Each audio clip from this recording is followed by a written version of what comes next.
เพื่อการประชาสัมพันธ์ขอเชิญชวนศรัทธานักศีลนักบุญทั้งหลายร่วมงานทำบุญทอดกฐินสามัคคีของวัดร้องอ้อตำบลสันพิเชื่ออำเภอเมืองจังหวัดเชียงใหม่ตรงกับวันอาทิตย์ที่ 6 พฤศจิกายน พุทธศักราช 2565 ขึ้น 13 ค่ำเดือนยี่ทอดถวายกับพระสงฆ์ที่จำพรรษาท่วนไตรมาสของวัดร้องอ้อเวลา 9:30 น.เป็นต้นไปขอเชิญชวนร่วมงานบุญกฐินสามัคคีของวัดร้องอ้อตำบลสันพิเชื่ออำเภอเมืองเชียงใหม่จังหวัดเชียงใหม่ตรงกับวันอาทิตย์ที่ 6 พฤศจิกายน 2565 ช่วงเช้า 9:30 น.ได้บุญได้กุศลโดยพร้อมเพรียงกันมนุษย์สมบัติสวรรค์สมบัตินิพพานสมบัติเพิ่มพูนสร้างมนุษย์สมบัติสวรรค์สมบัตินิพพานสมบัติข่าวสารเพื่อการประชาสัมพันธ์ขอเชิญชวนศรัทธานักศีลนักบุญทั้งหลายร่วมทำบุญทอดกฐินสามัคคีมหากุศลประจำปีพุทธศักราช 2565 โดยเจ้าพระคุณสมเด็จพระมหาวีระวงศ์เลขานุการสมเด็จพระสังฆราชกรรมการมหาเถรสมาคมโปรดประทานผ้าไตรกฐินให้คุณบุญชัยมาบุญศักดิ์สิทธิ์ที่ปรึกษาพิเศษหัวหน้านายทหารฝ่ายเสนาธิการประจำปลัดกระทรวงกลาโหมโยมพ่อเลี้ยงธนวัฒน์แม่เลี้ยงทัศพิชา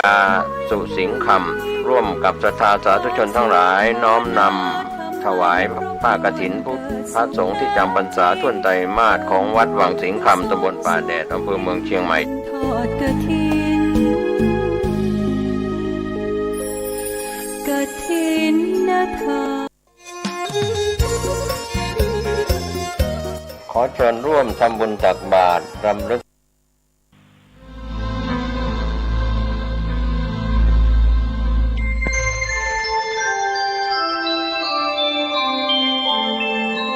ขณะนี้ท่านกำลังฟังสถานีวิทยุกระจายเสียงคลื่นเพื่อการศึกษาพระพุทธศาสนาและวัฒนธรรมระบบ FM 104.5 เมกะเฮิรตซ์ออกอากาศณวัดฝายหินตำบลสุเทพอำเภอเมืองจังหวัดเชียงใหม่โทรศัพท์053-226-058 053-810-406 053-943-691พื้นดินถิ่นแคว้นในแดนกว้างขวางเมืองฝางอำไพเลิศล้ำวิไลชวนให้ใฝ่หาทุ่งขาวเนาไพรหากใครได้มามวลใจนักหนาได้มาแอวเมืองฝางชุ่มเย็นช่ำล้ำเที่ยวทำตับเต่าแดนเก่าโบราณเรียบเลาะลำธารเที่ยวดอยอ่างคางเขื่อนน้ำแม่เมาเยี่ยมชาวบ้านอย่าง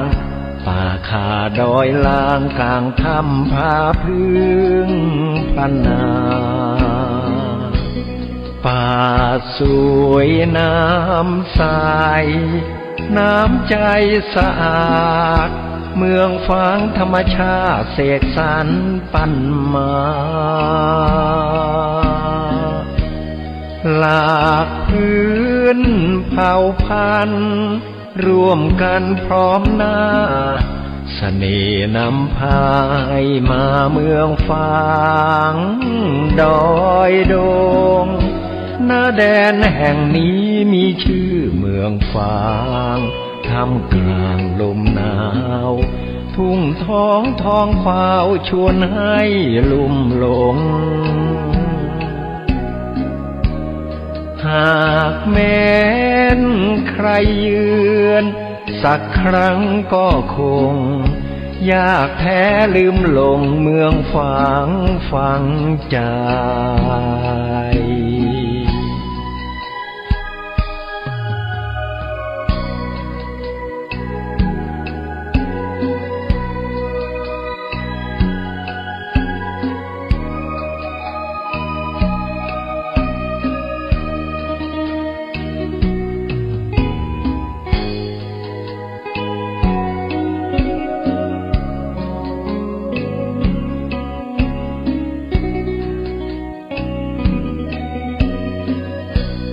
ป่าสวยน้ำใสน้ำใจสะอาดเมืองฝังธรรมชาติเสกสรรปั้นมาหลากพื้นเผ่าพันธุ์ร่วมกันพร้อมหน้า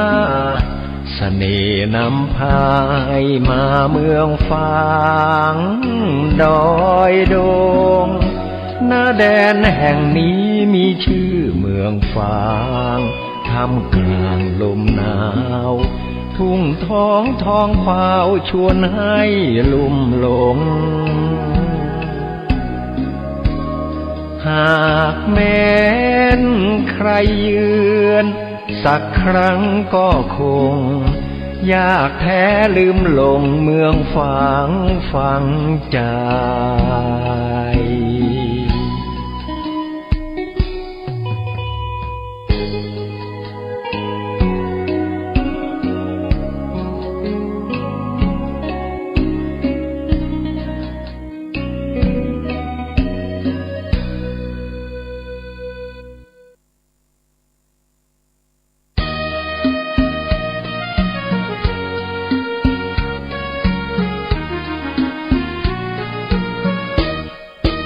วัดวาอารามเป็นแหล่งธรรมะเขตขามล้อมจิตใจงดงามให้ผู้คนในสยามอารามบุญนุนอุ่นไอวัดเป็นที่พึ่งทางใจผู้คนเลื่อมใสใบบุญเกื้อหนุนคำจุนศรัทธาพระธรรมนั้นเป็นคำสอนศาสดา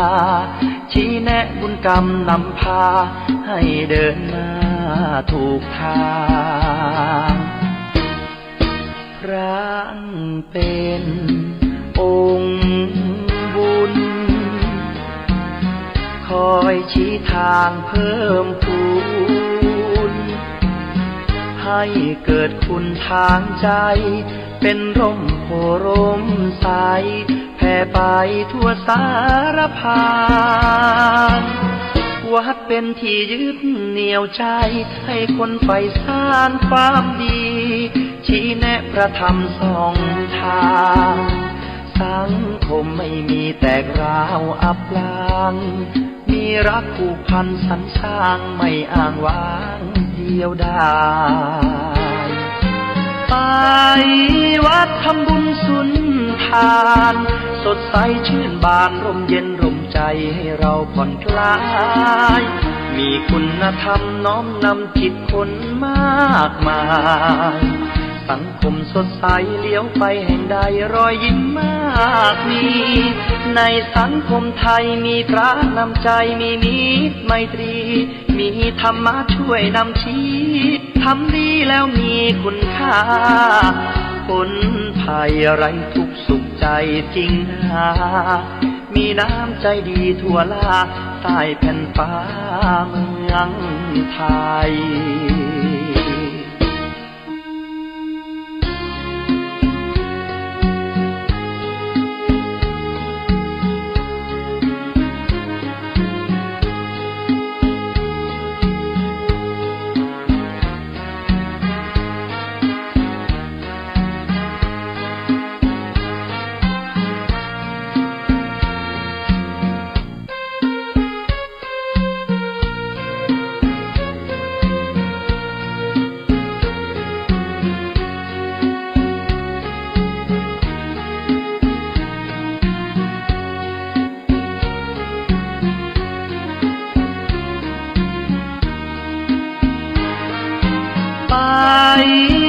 ทำบุญสุนทาน สดใสชื่นบานร่มเย็นร่มใจให้เราผ่อนคลาย มีคุณธรรมน้อมนำจิตคนมากมาย สังคมสดใสเลี้ยวไปแห่งใดรอยยิ้มมากมี ในสังคมไทยมีพระนำใจมีมิตรไมตรี มีธรรมะช่วยนำชี้ทำดีแล้วมีคุณค่าผลภัยไร้ทุกข์สุขใจจริงหามีน้ำใจดีทั่วลาใต้แผ่นฟ้าเมืองไทย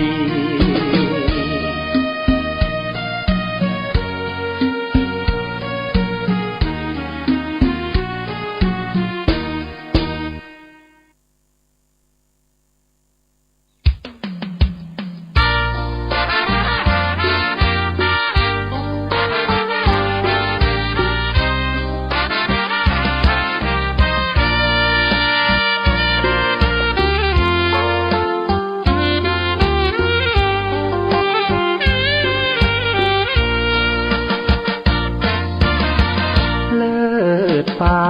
นภาลัยก้องไปทั่วเขตสยาม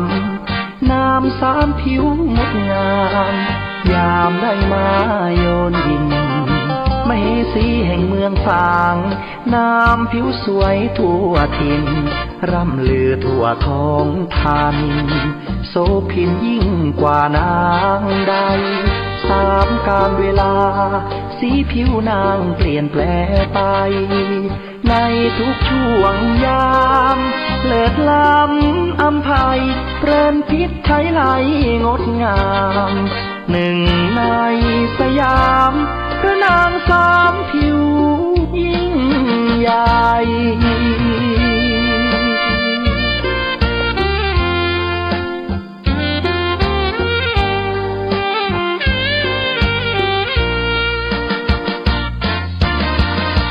ช่วงเช้าเงางามผิวขาวนวลชวนพักษาพอถึงตอนสายมาช่วงเที่ยงผิวนางเหลืองผ่องติดตราตรึงใจแม้นใครได้มองงามเหมือนดังรูปทองมองแล้วสุขอุราค่ำลงเปลี่ยนแปลงผิวแดงระเรื่องามตาพาให้ชวนชมองค์พระเจ้าฝางแม่นางสามผิวผู้สมผู้คนนิยมสมบารมีสีล้านนา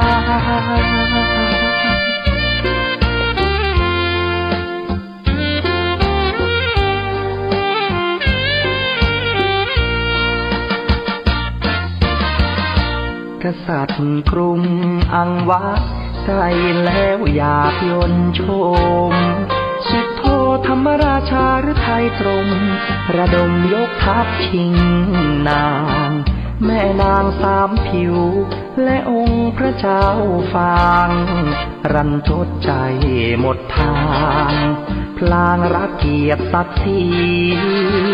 จึงพากันโด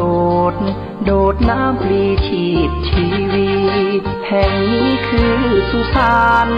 บ่อน้ำสาวาจารึกมาตำนานสืบลูกสืบหลานไปชั่วกาลนาน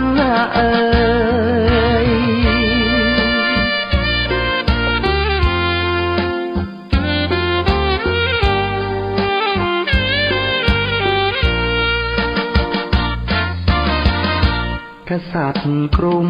อังวะใส่แล้วอยากยนชมสุดโทธรรมราชาหรือไทยตรงระดมยกทัพชิงนางแม่นางสามผิวและองค์พระเจ้าฟางรันทดใจหมดทางพลางรักเกียรติศักดิ์ศรีจึงพากันโดดน้ำพลีชีพชีวิตแห่งนี้คือสุสานบ่อน้ำสาวาจารึกมาตำนานสืบลูกสืบหลานไป ไปชั่วกาลนานเอ่ย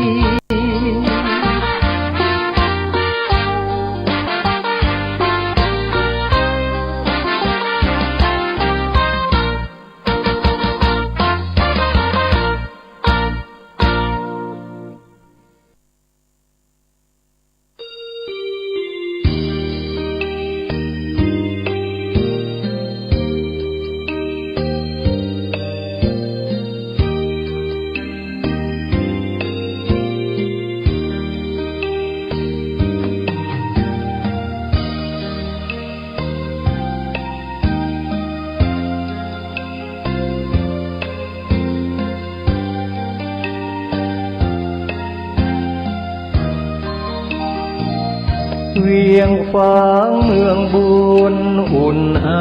ถึงชัยประการน้ำกกแม่ไอไหลผ่านสองฝั่งสายทานอุดมสมบูรณ์เมืองไม้งามอารามเอื้องหลวงดอกคูณชูช่อรอแสงอรุณเหมือนบุญหนุนนำให้มาแม่ยามนี้ไม่มีเสียงใครสะอื้นสวยสดผู้สาวงามชื่นยามยิ้มละรื่นชื่นในอุราช่างงามพร้อมผุดผ่องผิวพรรณจัญญาช้างเผือกในภูมิพันนาเพียงพบศพตาพาใจอาวรณ์พระเจ้าพรหมสร้างสมเวียงชัยประการสืบลูกสืบหลานเป็นตำนานเหมือนดังละครเหนื่อยยากเพียงใดทรงใส่ใจข้าราษฎรเชียงแสนแม่อายท่าตอนทรงขวาตอนร่วมเป็นธานีควรจงภูมิใจเทิดไว้เหนือกล้าวเกศาพระคุณมากล้นพันละนาสร้างเมืองมานับกว่าพันปีกอบกู้เวียงร้างสร้างวัดวิหารเจดีย์เรามีสุขทุกวันนี้เพราะพระบารมีของพระเจ้าพรหม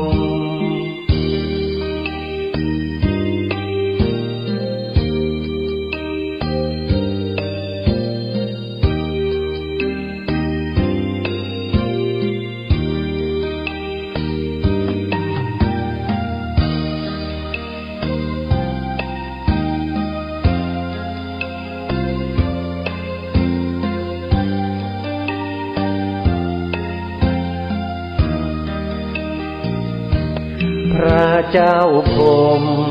สร้างสมเวียงชัยประการสืบลูกสืบหลานเป็นตำนานเหมือนดังละครเหนื่อยยากเพียงใดทรงใส่ใจข้าราษฎร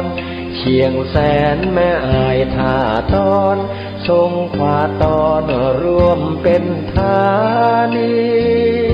ควรจงภูมิใจเทิดไว้เหนือกล้าวเกศาพระคุณมากล้นพันละนาสร้างเมืองมานับกว่าพันปีกอบกู้เวียงร้างสร้างวัดวิหารเจดีย์เรามีสุขทุกวันนี้เพราะพระบารมีของพระเจ้าพรหม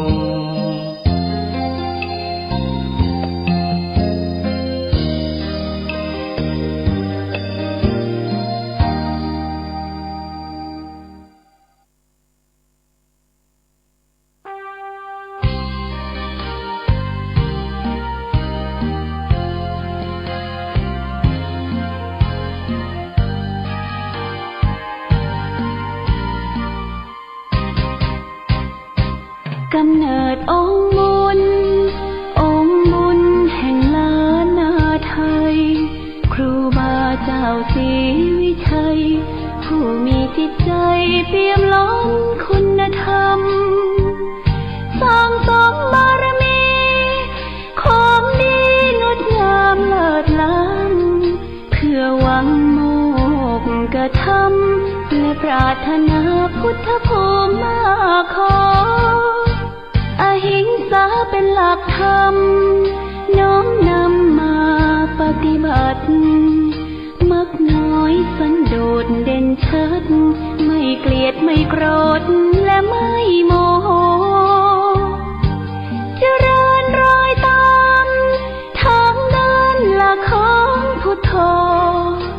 นะโมพุทธายะ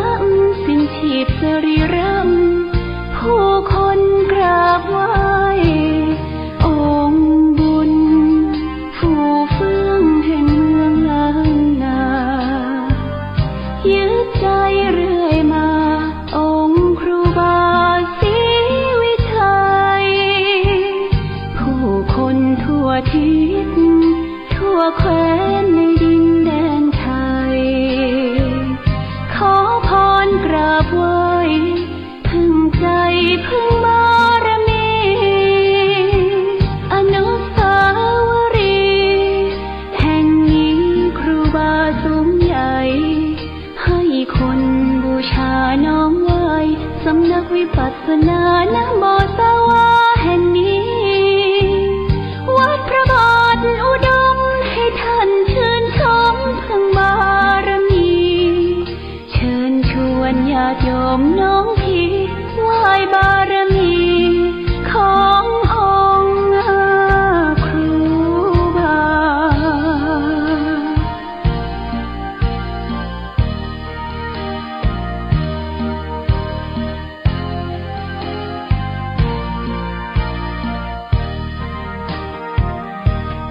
องค์บุญผู้เฟื่องแห่งเมืองล้านนายึดใจเรื่อยมาองค์ครูบาศรีวิชัยผู้คนทั่วทิศทั่วแคว้นในดินแดนไทยขอพรกราบไหว้พึ่งใจพึ่งบารมีอนุสาวรีย์แห่งนี้ครูบาสูงใหญ่ให้คนบูชาน้อมไหว้สำนักวิปัสสนานะโมสวาแห่งนี้วัดพระบาทอุดมให้ท่านชื่นชมพึ่งบารมีเชิญชวนญาติโยมน้องพี่ไหว้บารมีขององค์ครูบา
สวยน้ำใส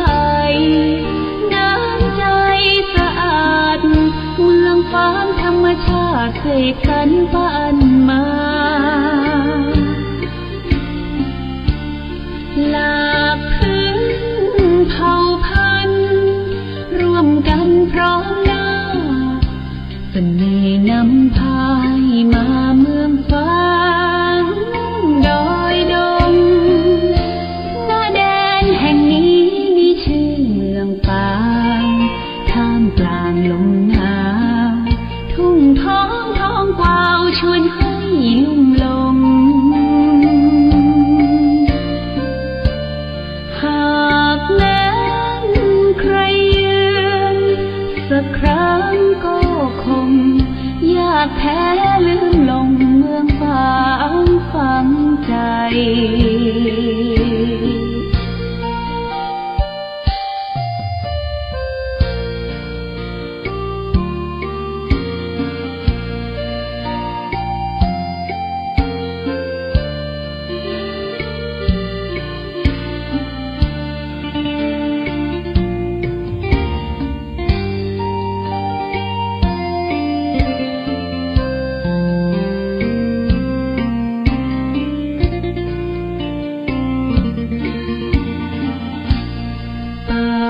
สวยน้ำใสน้ำใจสะอาดเมืองฟ้างธรรมชาติเสกสรรปันมาหลากพื้นเผ่าพันธุ์ร่วมกันพร้อมหน้าเสน่ห์นำพายมาเมืองฟ้างดอยดงแห่งนี้มีชื่อเมืองปางท่ามกลางลมหนาวทุ่งท้องท้องกวาวชวนให้ลุ่มลงหากแม้นใครยืนสักครั้งก็คงยากแท้ลืมลงเมืองฝางฝังใจ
จำลองของพระสัมมาธงชาติและเพลงชาติไทยเป็นสัญลักษณ์ของความเป็นไทยเราจงร่วมใจยืนตรงเคารพธงชาติด้วยความภาคภูมิใจในเอกราชและความเสียสละของบรรพบุรุษไทยประเทศไทยรวมเชื้อชาติไทยเป็นประชารัฐผ้าไทยของไทยทุกส่วนอยู่ดำรงคงไว้ได้ทั้งมวลด้วยไทยล้วนหมายรักษาพันยินไทยนิรักสงบแต่ถึงรบไม่กล้า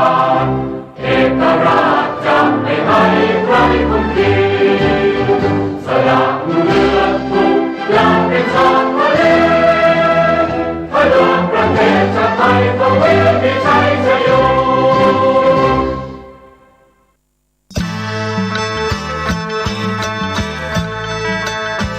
ออกพรรษาถวายผ้ากฐินทานสืบสารพุทธประเพณี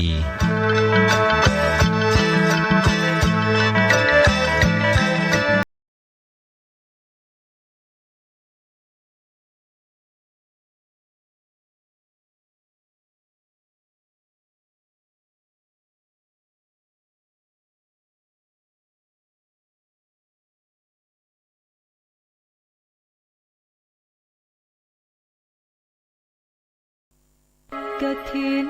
ทานคือสังฆทานบุญทานยิ่งใหญ่1 เดือนข่าวสารเพื่อการประชาสัมพันธ์ขอเชิญชวนศรัทธานักศีลนักบุญทั้งหลายร่วมงานทำบุญทอดกฐินสามัคคีของวัดร้องอ้อตำบลสันพิเชื่ออำเภอเมืองจังหวัดเชียงใหม่ตรงกับวันอาทิตย์ที่ 6 พฤศจิกายน พุทธศักราช 2565 ขึ้น 13 ค่ำเดือนยี่ทอดถวายกับพระสงฆ์ที่จำพรรษาท่วนไตรมาสของวัดร้องอ้อเวลา 9:30 นาทีเป็นต้นไปขอเชิญชวนร่วมงานบุญกฐินสามัคคีของวัดร้องอ้อตำบลสันพิเชื่ออำเภอเมืองเชียงใหม่จังหวัดเชียงใหม่ตรงกับวันอาทิตย์ที่ 6 พฤศจิกายน 2565 ช่วงเช้า 9:30 นาทีได้บุญได้กุศลโดยพร้อมเพรียงกันมนุษย์สมบัติสวรรค์สมบัตินิพพานสมบัติเพิ่มพูนสัก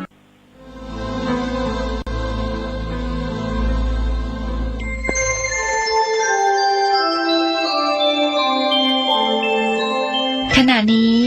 ท่านกำลังฟังสถานีวิทยุกระจายเสียง FM 104.5 เมกะเฮิรตซ์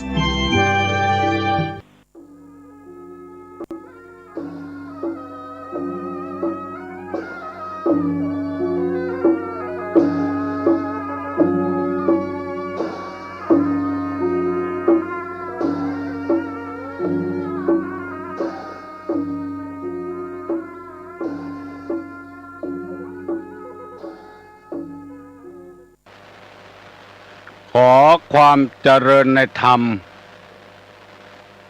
และความผาสุกทางใจจงได้บังเกิดมีกับท่านสาธุชน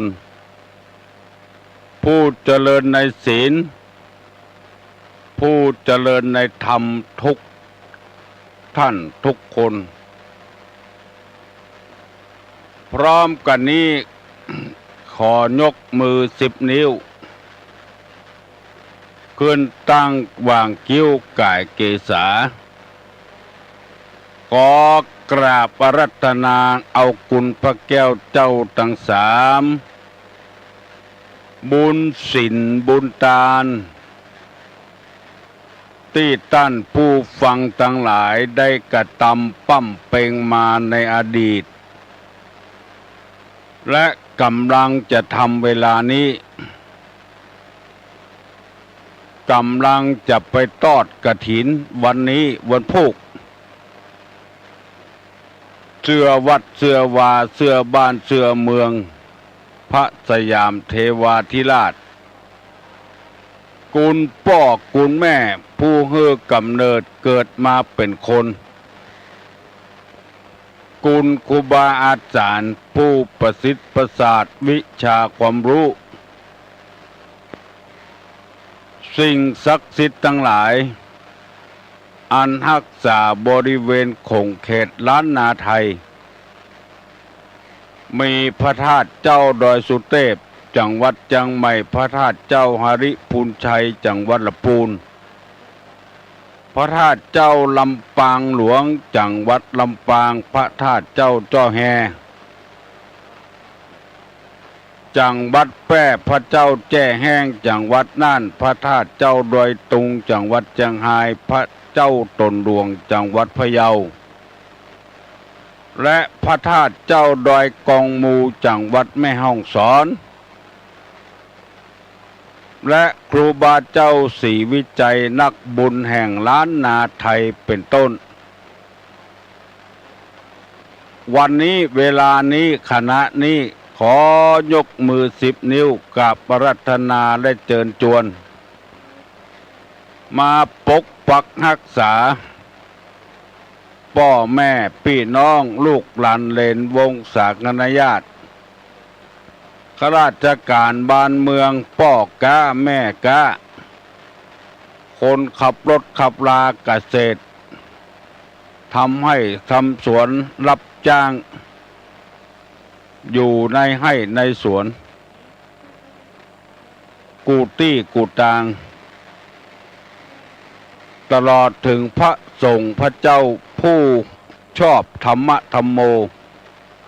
เปิดวิทยุรับฟังทุกเจ้าขอเงินต้านทั้งหลายได้มีความสุขกาย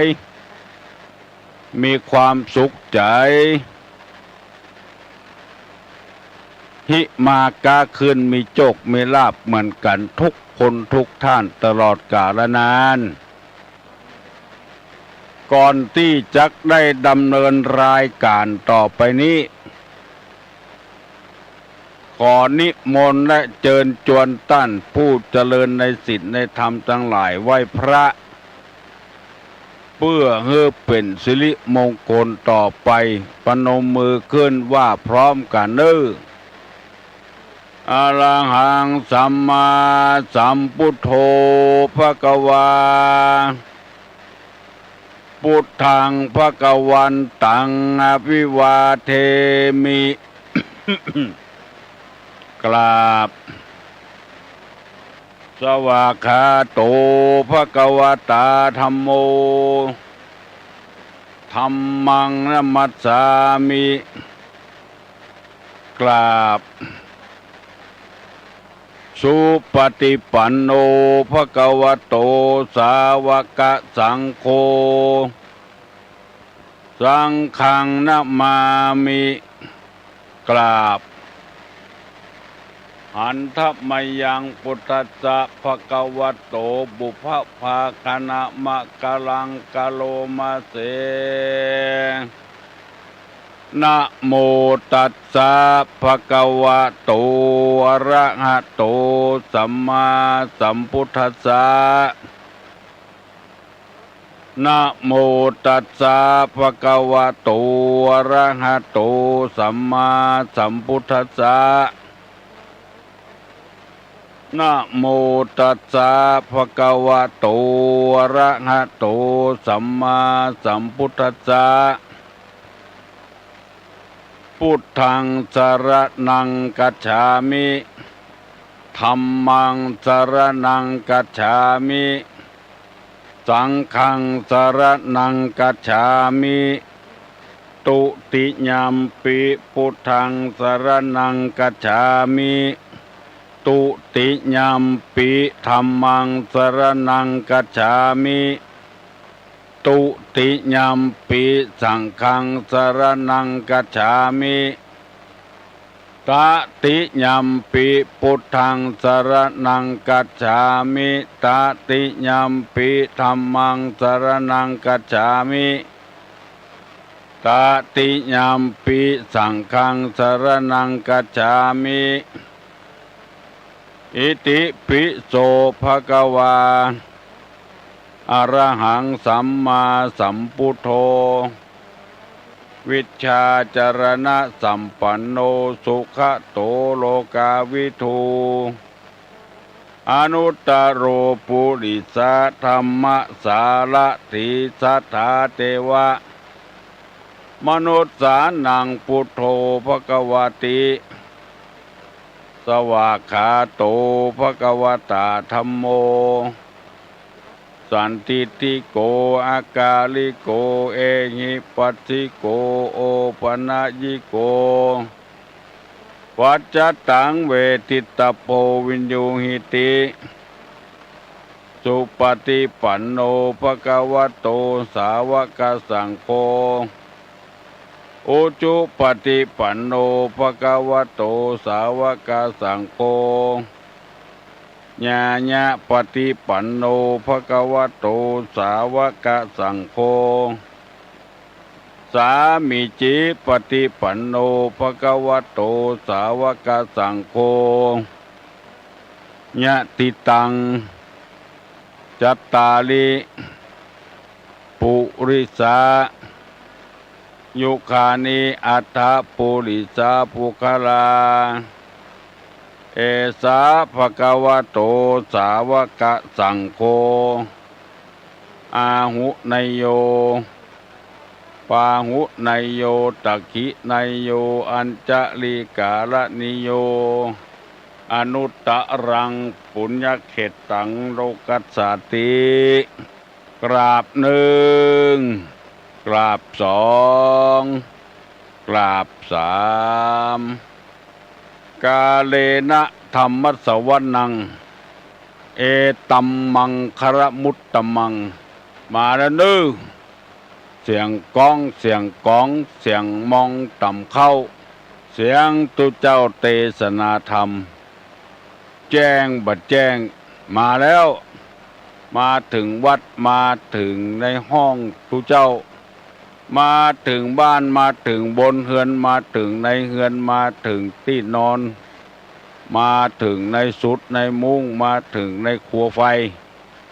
มาถึงห้องน้ำมาถึงบนรถยนต์มาถึงที่เปิ้นออกกำลังว่าเจ้าเอาวิทยุน้อยไปตัวมาถึงในกาดในลีมาถึงกุฏิกุฏางในไร่ในสวนมาโมดมาประกาศธรรมให้พี่น้องทั้งหลายได้ฟังมันดีกว่าเสียงสาบเสียงแจ้งกันให้เกิดได้เดือดร้อนเพื่อให้คนเฮานั้นได้มีโอกาสฟังธรรมปฏิบัติธรรมเพราะคนเฮานี้มันเป็นได้กูอย่างเพื่อบ่ให้คนได้เป็นกูอย่างคนก็คนคงเป็นคนอย่างเก่าอย่างเดิมปอดใจก็เป็นปอดใจแม่ยิงก็เป็นแม่ยิงเธอได้ทำหน้าที่ของไผของมันเป็นลูกทำหน้าที่ของลูกของเต้าเป็นพ่อเป็นแม่ก็เธอได้ทำหน้าที่ของพ่อของแม่เป็นอันใดก็เธอเป็นอันนั้นจึงได้มีการประกาศธรรมกันกูเจ้าเพื่อจักได้เอาธรรมะมาปฏิบัติให้ทำตามหน้าที่ของตนเองถ้าคนใดหนีจากศีลหนีจากธรรมแล้วมันจะเป็นอย่างอื่นเป็นคนบ่เอาการเอางานขี้ค้านเป็นคนหัวไม้หัวแข็งเป็นคนช่อลาดบังหลวงเป็นคนกดคนโกงเป็นคนบ่ซื่อสัตย์สุจริตเป็นคนบ่ฮู้จักคุณพ่อคุณแม่คุณครูบาอาจารย์คุณดินคุณน้ำคุณไฟคุณลมไปถ้าได้เอาธรรมะมาประกอบกับตัวมันจะเป็นเชื้อใดเชื้อนั้นพอได้เป็นเชื้อใดเชื้อนั้นแล้วมันง่ายแก่การปฏิบัติง่ายแก่การติดต่อถ้ามันบ่ได้เป็นตามความประสงค์แล้วมันก็เดือดร้อนเหมือนกับเฮาปลูกบ่ฟักบ่แฟงบ่แตงบ่เต้าเข้าสาลีเข้าโพดไว้ในสวนเพราะอันยังเฮาจึงปลูกบ่ฟักบ่แฟงบ่แตงบ่เต้าเข้าสาลีไว้ในสวน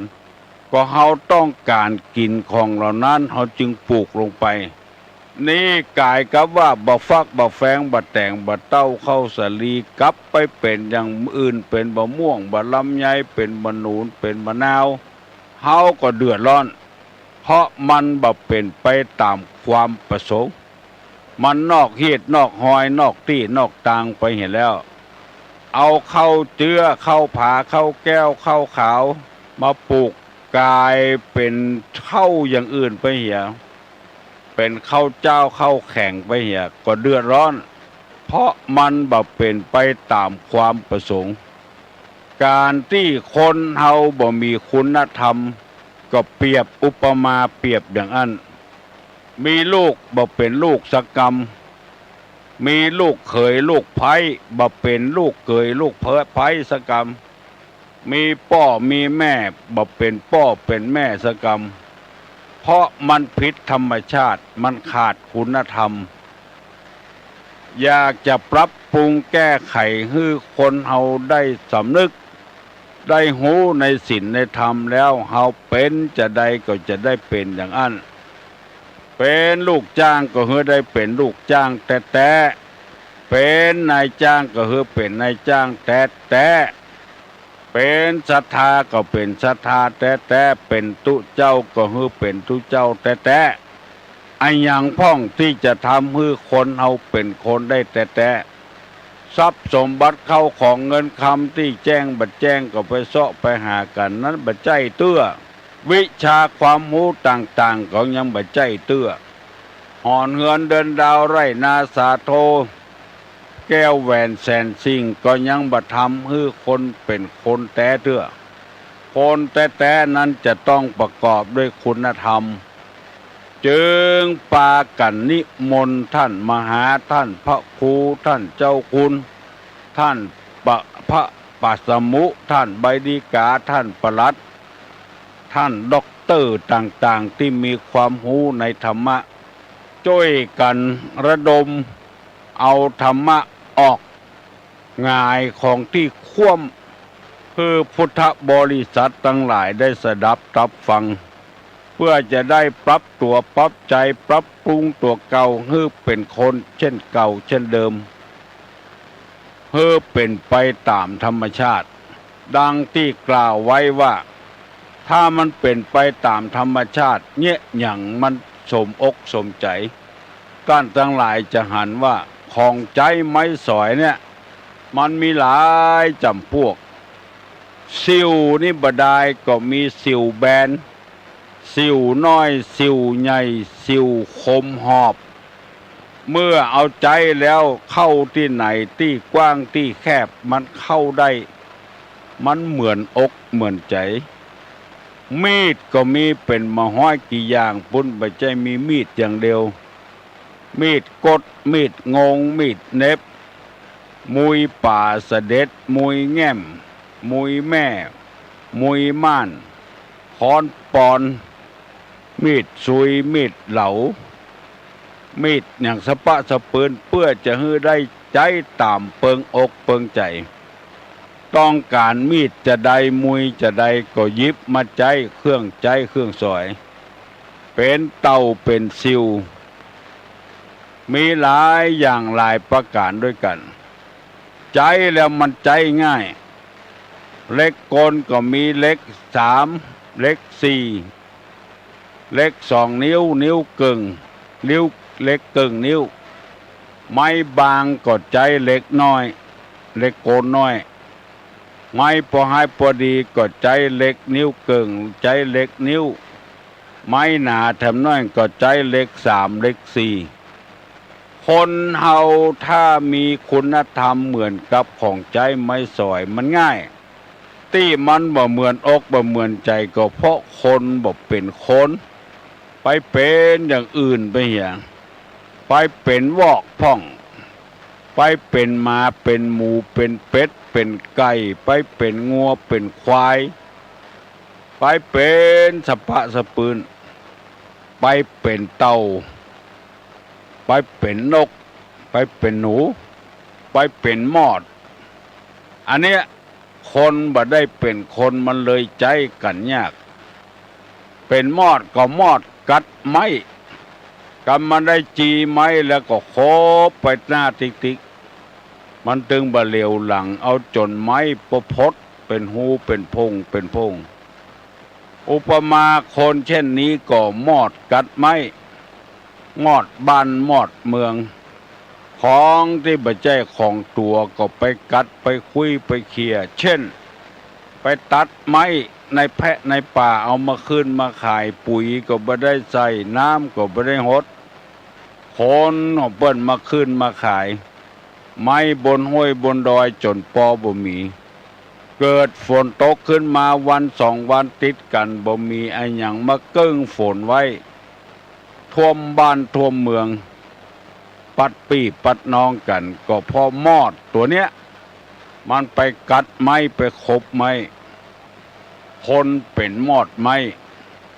ถ้าบ่มีกินบ่มีว่าก็ไปแถมยัง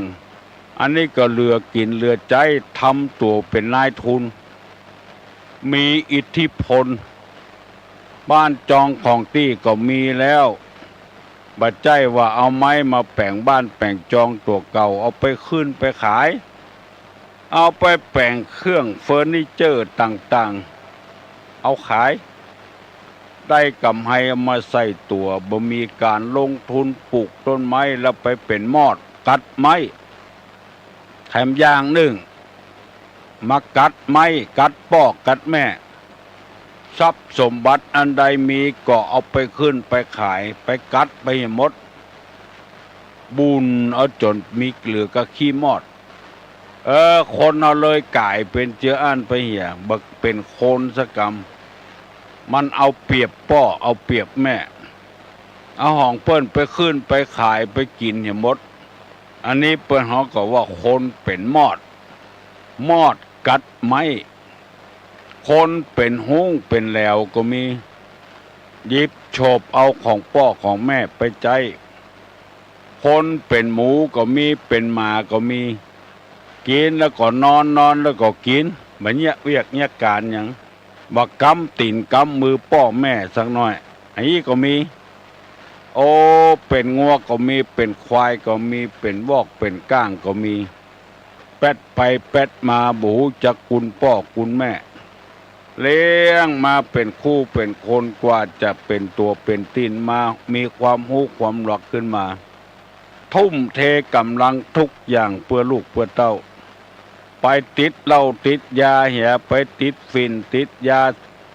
บ้ายาอีเหี่ยบ่ฮู้ขี้มีดังเมื่อวันเป็นเมื่อคืนเป็นเมื่อวันอย่างนี้ก็มีเพราะฉะนั้นเฮาจะได้ฮื้อคนได้เป็นคน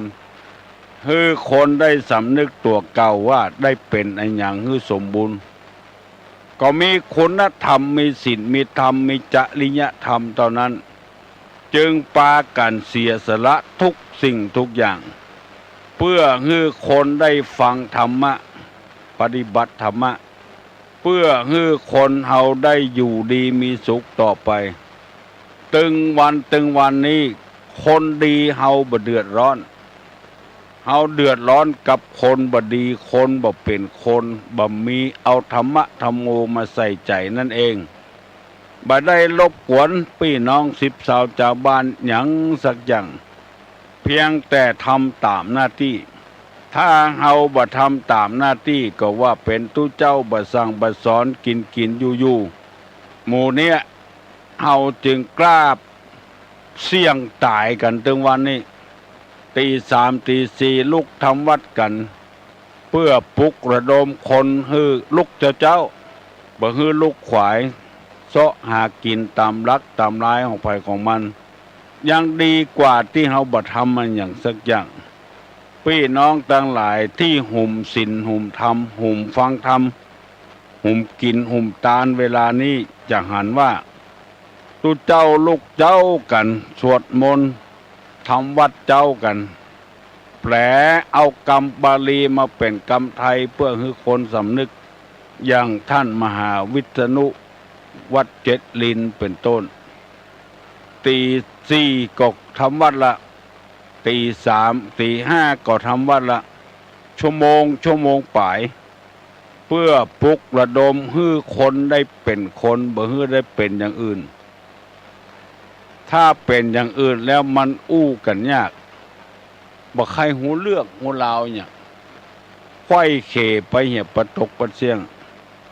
บ่อยากจะให้ไผเดือดร้อนตึงวันนี้การการหาการค้าการขายเสาะว่าหากินนี่เฮายังบ่เดือดร้อนเท่าใดขายแล้วมันบ่หมดก็ยาวขายวันอื่นได้อยู่บ่พอวุ่นวายเท่าใดขอให้เฮามั่นขยันเด้อที่เฮาเดือดร้อนตึงวันเดือดร้อนเพราะคนบ่ดีมีผัวก็บ่ดีค่ำลูกค่ำเมียบ่เวียกการสัมมาเลเทเมาพ่อแม่ลูกเมียก็ละทมข่มอกข่มใจคำอยู่หั่นน่ะเป็น9 ปี10 ปีมามีเวลาที่จะสว่างใจตัวเปิ้นมีเมียก็เป็นเมียบ่ดีเฮาเดือดร้อนกับคนบ่ดีมีตู้เจ้าก็เป็นตู้เจ้าที่บ่ดีอยู่ไป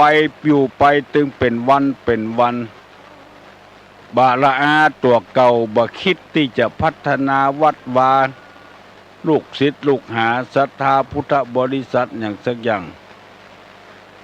อยู่ไปเป็นปีบ่มีอย่างคืบคลานสักอย่างวัดเหนือวัดใต้วัดตะวันตกวันออกเปิ้นดีกันแปลงวัดแปลงว่ากันหากฐินหาพระป่านอกจากอยู่บ่ได้ยังบ่พอหายตัวแถม แกล้งศรัทธาแกล้งเจ้าบ้านเจ้าจองสะปะสะปืนอันเนี้ยเอาก็เดือดร้อนกับอันเนี้ยมีศรัทธาก็เป็นศรัทธาบดีวัดบัดจะบะเข้าพระเจ้าบ่ไหวคุยวัดคุยวาคุยตุเจ้าเนี่ยอย่างบ่ได้แมนที่ไหนบ่ได้เดือดร้อนโจรบางวัดจนพอห่างพอเหือได้ตุเจ้าตนใดก็มาบ่ได้เพราะศรัทธาคุยวัดคุยตุเจ้าบ่เสาะบ่แสวงหาหยังมาทนุบำรุงวัดวาศาสนาสักอย่างยิ่งประเดียวมีการมีงานอย่างคนเฮามันแต่งเนื้อแต่งตัวดีบางวัดสะสมโต๊ะตั้งมานั่งเก้าอี้ไว้ให้คนนั่งอาบน้ำฟังธรรมนั่งประชุมบางวัดตุเจ้าตึงบ่เสาะมหาศรัทธาก็บ่ช่วยวัดช่วยวาอย่างสักอย่างไปยืมของเปิ้นเตื้อเปิ้นติดงานที่อื่นไปแล้วบ่ได้หน้างอคองหักจังเปิ้นแหมะ108,900ลุกนื้อพอออกไม่ออกลุกมาล้างหน้าล้างตาอาบน้ำอาบหนองเฮือมันสดชื่นนกหนูปูป่าเปิ้นออกเพราะว่าหากินกันหมดแล้วอย่าไปเป็นทาสของความขี้ค้านเป็นทาสของความขี้ค้านนี่มันบัดตันเปิ้นเน้อศรัทธานาบุญทั้งหลายตุลุงได้นำเอากรรมที่ว่าสาเหตุแห่งความล้มเหลวในชีวิตของตกคนน่ะตั้งอกตั้งใจจัดดีจะให้มันเจริญรุ่งเรืองในอนาคตแต่แล้วมันล้มเหลวไปเพราะอะไรหยังจะเอาตำรานี้มาบอกให้พี่น้องทั้งหลาย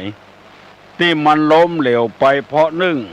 บ่เข้าใจคนอื่นแม่ออกที่จดบัตรตันก็จดไว้เห็นเนอหนึ่งไม่เข้าใจผู้อื่นสองไม่ประมาณตนบ่ฮู้จักประมาณตัวเก่ากินนักจ่ายนักเงียการนักบอกนักขี้ค้านนักหมู่เนี่ยบ่ฮู้จักประมาณทั้งนั้นสามไม่เดียงสาต่อการบ่เข้าใจในการในงานทำไปก็ได้ผลน้อยสี่ไม่สำนึกผิดชอบเมื่อมันดีก็มากาเร็วไปกาบัดสำนึกผิดชอบบ่แก้ไขบ่ปรับปรุง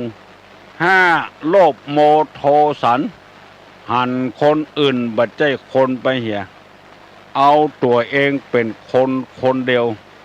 โลภได้โลภเอาเรียกว่าโลภโมโทสันหกเย่อหยิ่งยะโสเย่อหยิ่งยะโสเจ็ดโป้ปดมดเท็จเอาตัวรอดไปเป็นวันโป้ปดมดเท็จแปดคบค้าเสเพนคนดีบ่คบไปคบคนบ่ดีสร้างความเดือดร้อนให้แก่พี่น้อง10 ชาวชาวบ้านสร้างความเดือดร้อนให้พ่อให้แม่ให้พี่ให้น้องเป็นข้อที่8ข้อที่9เกียรติคร้านต่อการงานที่ค้านอยู่ง่ายกินง่ายนักบ่เอาเบาบ่สู้มานี่ข้อที่9ข้อที่10ก่อหนี้ก่อสินชอบเป็นหนี้เป็นสินยืมของเปิ้นนี้ง่ายเวลาเอาคืนนี่ลบหน้าลบตาคนเจ๊ะคือคนล้มเหลวบ้านจองของที่มด11ขี้เหล้าเมายา12หูเบาเฉาปัญญาคำว่าเฉานี่คือเหี่ยวแห้งปัญญาเหี่ยวปัญญาแห้งบ่ลวกเต้าเปิ้น13ทำตัวหัวไม้คำว่าหัวไม้นี่หัวแข็งว่ายากสอนยากปวดลวกปวดหูมันตึงมีเต็มบ้านเต็มเมืองคนอวดลวกอวดหูจะว่านกก็มีหูจะว่าหนูก็มีปีกเป็นคนสองเพศบ่ยอมลงหัวไผถึงความเดือดร้อนขึ้นมาไผจ้อยบ่ได้ เพราะเป็นคนทำตัวเป็นหัวไม้หัวต่อไปเรียนหนังสือกับครูก็สอนยากก่อความบดีจวนเปื้อนจวนฝุ่งไปในทางที่บดีไผมีผัวเป็นอย่างอี้ตุกเต้าตายไผเป็นมีเมียเป็นอย่างอี้ตุกเต้าตายมีลูกปอดจายมีลูกไม่ยิงเป็นเจ้าอี้ก็เดือดร้อนเต้าตายมีตู้เจ้าอยู่วัดขอบยาว่าบ่ฟังทำตัวเป็นใหญ่ในวัดในวาเอาใจตัวเองว่าใครไปก็ไปใครอยู่ก็อยู่เป็นตุหลวงก็บ่ได้เหมือนเพราะว่าทำตัวเป็นหัวไม้คนเฒ่าคนแก่เปิ้นมาว่าก็บ่ฟังจะทำเองบางเตื้อคนเฮานี่จะไปสากตะตัวว่าหูลวกเหตุประตกประเสียงมันลวกอย่างอื่นมันก็ไปง่าวแถมยังควรจะฟังกรรมคนอื่นพ้องโบราณเปิ้นว่าจะออกบ้านไปไหนจะกิ้มห้องจะลงเฮือนจะกิ้มตักแจ๊กขนาดจะกิ้มนะอู้กำคนยังบ่ได้เปิ้นบ่ไปแล้วเปิ้นบ่เหี้ยแล้วแสดงว่าจะมีเหตุมีอันตรายต่างหน้าต้องประกอบด้วยธรรมมีคุณธรรมอย่าพ้องเรียกว่าโสวัจสตาความเป็นคนว่าง่ายสอนง่ายตี้หัวไม้นั้นเพราะอันหยังเพราะบ่ได้ศึกษาเล่าเรียนมาก่อนไผ่ทัดทานบ่ได้ทำลงไปก็เสียแต่อย่างกรรมบ่เก่าเพิ่นว่าคนเฒ่าไปหันละอ่อนฟันมีดเข้าบ้านคือถากไม้เนี่ยเพิ่นจะถากไปทางหน้าอันนี้ถากไม้เข้ามาหามือตัวเก่าเข้าหาตัวเก่าอันนี้ว่าถากไม้เข้าบ้านฟันไม้เข้าบ้านคนเฒ่าเปิ้นหันว่าไอ้น้อยอย่าไปฟันไม้เข้าบ้านจะไปถากไม้เข้าบ้านกำมีดและถากไม้เข้ามาตั้งตัวไอ้น้อยจะไปแย่จะอ่านจะไปฟันไม้เข้าบ้านเขาใส่คนเฒ่ายังบ้านลุงว่ะบ้านเฮาอย่าแถมสักกรรมถากไปเสียมีดผแลดไปต่ำใส่นิ้วจี้นิ้วโคเลือดย้อยโซมีดมันคมเร็วไปเร็วมาบูจะไปเปิ้งไผ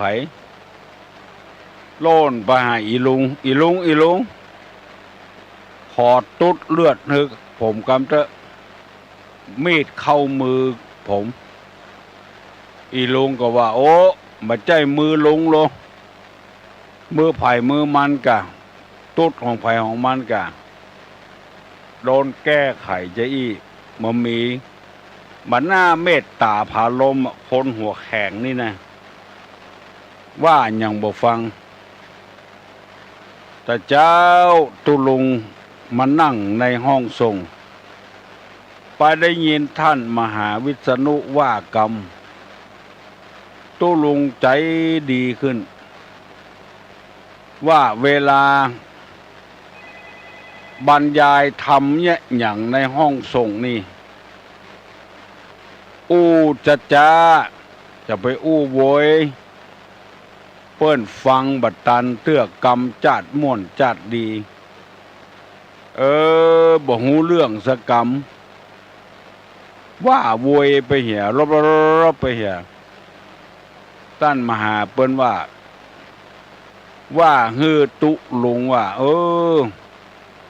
ตุลุงเป็นครูบาอาจารย์ของเปิ้นเป็นปรมาจารย์ของเปิ้นมันถูกจะฟังกรรมตุลุงเนี่ย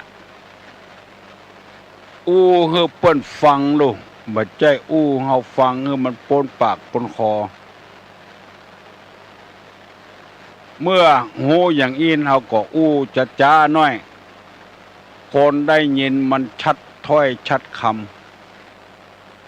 พอได้ยินแล้วตุลุงก็สบายใจว่าท่านมหาเนี่ยประกอบด้วยธรรมะอันเหมาะสม เรียกว่าโสวัจจสตาความเป็นผู้ว่าง่ายสอนง่ายบ่หัวดื้อบ่หัวแข็งบ่ทำตัวเป็นหัวไม้เรื่องอย่างของมันเรื่องไผ่เรื่องมันกะอันนี้ละกำลังหัวแข็งละว่ายากสอนยากอันตรายอนาคตนั้นก็คือความล้มเหลวแน่นอนแล้วก็อู้ป้นปากป้นคอจะไปอ้อมแอมบางทีมันถูกตัวเก่าแต่มันละมันบัดถูกคนอื่นเตื้อหนึ่งตุลงเอาผ้าป่าไปตอดติดปุ้นที่เจียงไฮ้โอ้ตังปุ้นนี่นักแกอยู่พองเนอเปิ้นเกียมต้อนรับผ้าป่าเปิ้นบ่ใจเอาเข้าเอาแกงมาเลี้ยงเฮาเลี้ยงอย่างเฮาเนี่ยอย่างเดียวเล่นเอาเหล้ามากินตัวคนเฒ่าคนหนึ่งอายุ90ปลายละเอ้าเสียงดังเนี่ยเป็นคนไทยดังปากกลางพวกมันเมาเหล้าแล้วมึงมั่งแล้วเข้ามาไหว้ตุลุงหลวงพ่อผมนี่อายุเท่าไหร่หลวงพ่อรู้ไหมสัก70-80ไม่ใช่ผม90กว่าแล้วสุขภาพผมแข็งแรงดีฟังเสียงผมแล้วฟังเสียงดังฟังชัดด้วยอู้อมลิ้นอยู่ว่าเสียงดังฟังชัด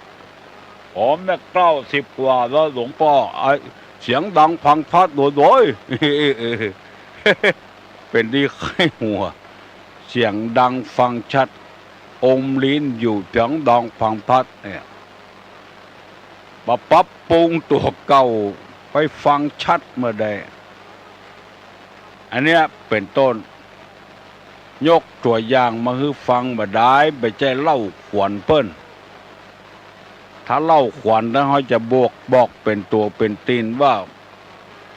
ไปตอดวัดใดบ้านใดหมอกเจียงไฮ้นี่ก็เอาละเพราะบ่ฮู้ตัวเก่าออกบ้านออกจองบ่เข้าบ้านเข้าจองพ่อก็ว่าบ่ได้แม่ก็ว่าบ่ได้พอเฮือลูกเฮือหลานระวังเด้อเปิ้นก็เป็นคนเฮาก็เป็นคนก่อนว่าเฮือน้อยกำเดียวเปียกระเป๋าหนีละไปบ่ฮอดในตึกในเพียวในก็ประเดี๋ยวก็ปิกมาละเสียเวลาไปหันจัดเหมือนนะที่จะช่วยการช่วยงานเปิ้นเพราะอย่างเดียวแต่น่ะคือใจของตัวเองเนี่ยเป็นหัวไม้หัวต่อมันแข็งหัวแข็งว่ายากสอนยาก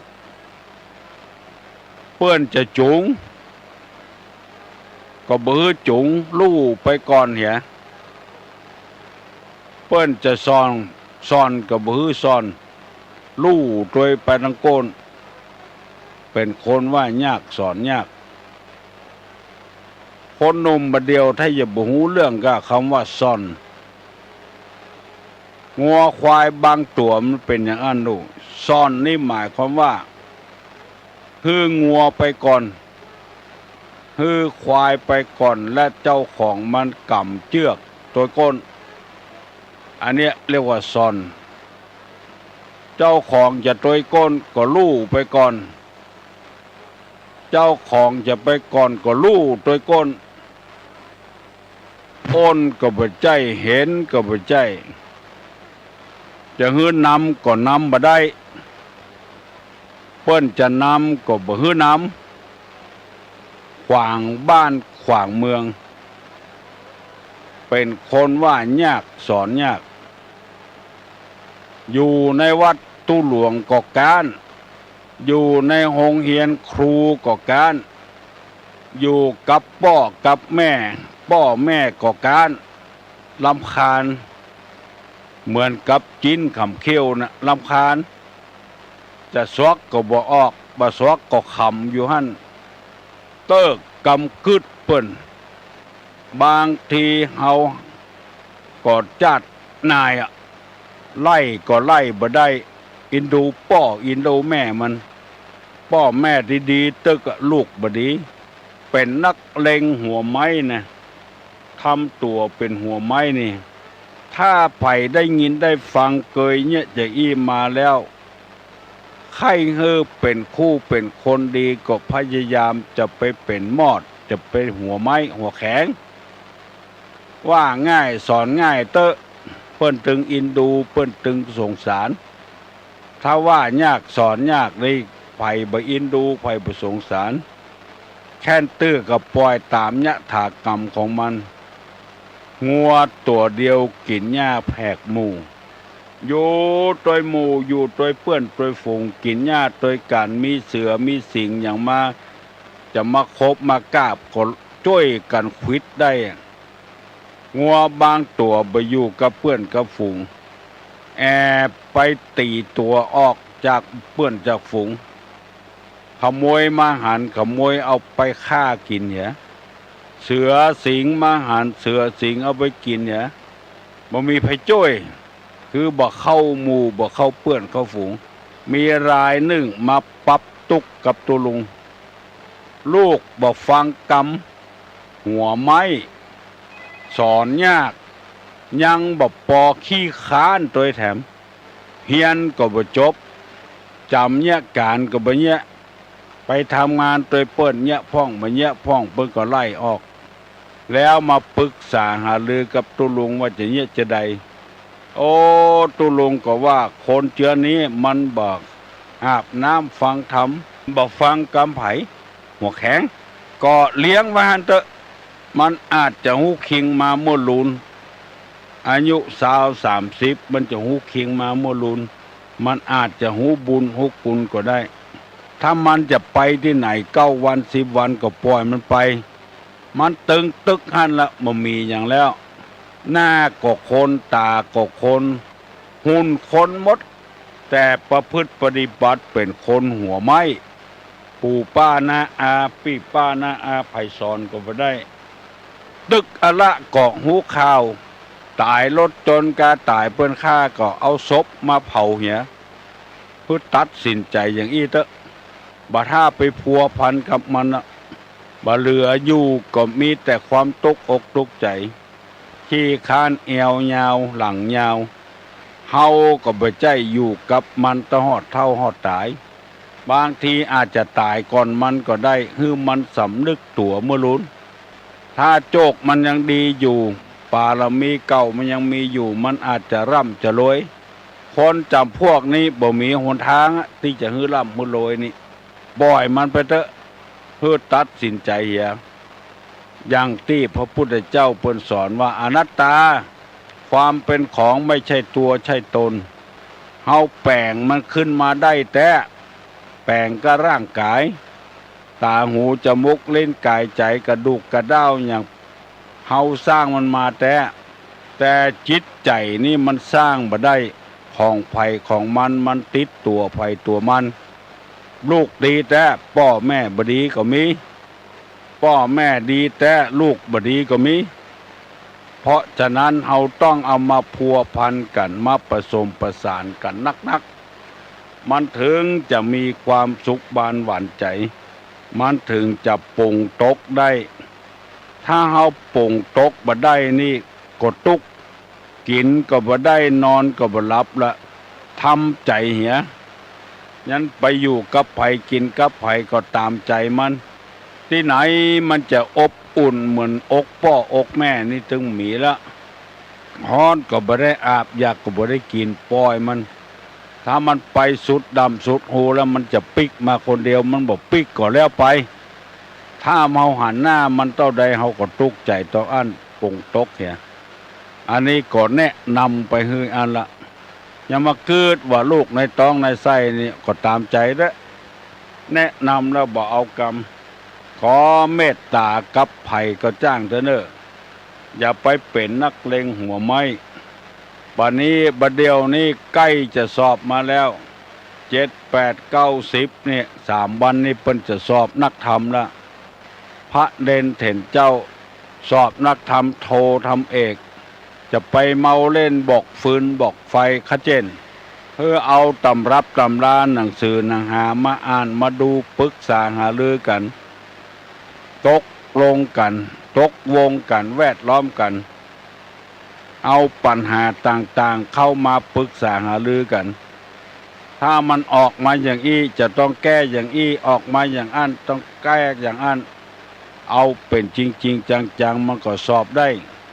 ปีสุดปีสอบเพื่อเดียวถ้าสอบตกเขียนมันก็เสียเวลาและสายน้ำมันบัดท่าไผพระเนนเถนเจ้าเฮาที่จะสอบก็ระวังไว้เนอะจะไปเมาเล่นบอกฟืนบอกไฟเล่นกลมเล่นว่าวเอาเวลาไปทุ่มไปเทนักลำไปขอเฮือดูตำรับตำราเฮือร่วมอกร่วมใจกันกูบ้านกูจองพอแล้วมันสง่างามจุ่มเนื้อเย็นใจเฮือว่าง่ายสอนง่ายกันว่าไปเนี้ยมันอย่างเสียเวลาให้บ่ได้ก็ตามใจอันนี้เฮาบอกว่ากันอันนี้เป่าเถินปุกระดมกันฮือหูบ่ได้ตุลุงจะย่างให้ก่อนเน้อปนมมือเนิดตุลุงจะฮือปอนอายุวัฏโกธนะวัฏโกสิริวัฏโกญัสสะวัฏโกพละวัฏโกวนะวัฏโก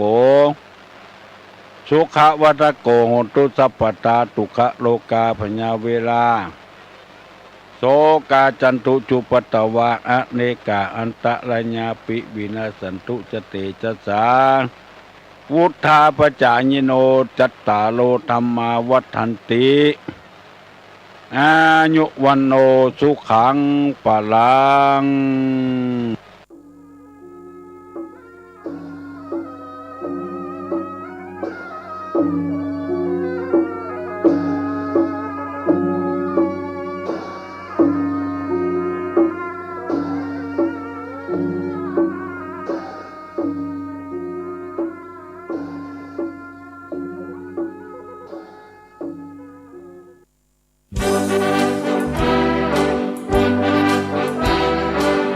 ผมนี้เป็นใหญ่เนื้อเทวดาอยู่บนวิมานชั้นฟ้าปกครองเทวาให้สุขสบายผมครองตำแหน่งจอมเทพแห่งผู้ยิ่งใหญ่ปก